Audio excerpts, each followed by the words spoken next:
fallait au contraire dire la vérité aux Français. Set an example for others. That's what President Nicolas Sarkozy wants to make out of the proposed Tobin tax.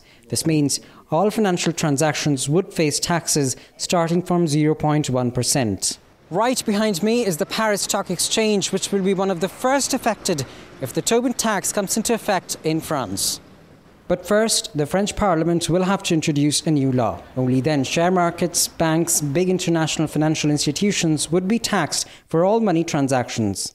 All through his leadership of the G8 and the G20 last year, President Sarkozy had championed new regulations in the global financial market.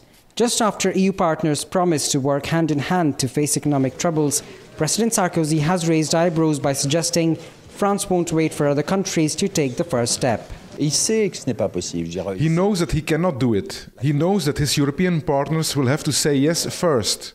He knows that the financial heart of Europe is London and that no decision will be taken without Germany. But even then, he shows he has no self-discipline. That's the worst thing about him. Le manque de rectitude. In France, all labour unions, employers' unions and economists are warning no one needs a new tax.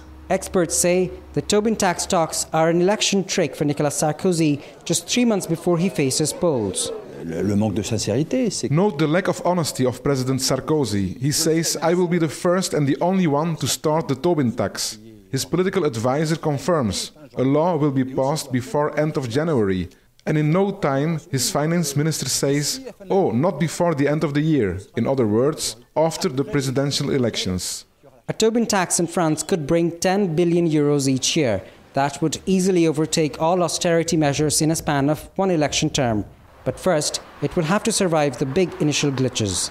Mr. Proy, Press TV, Paris.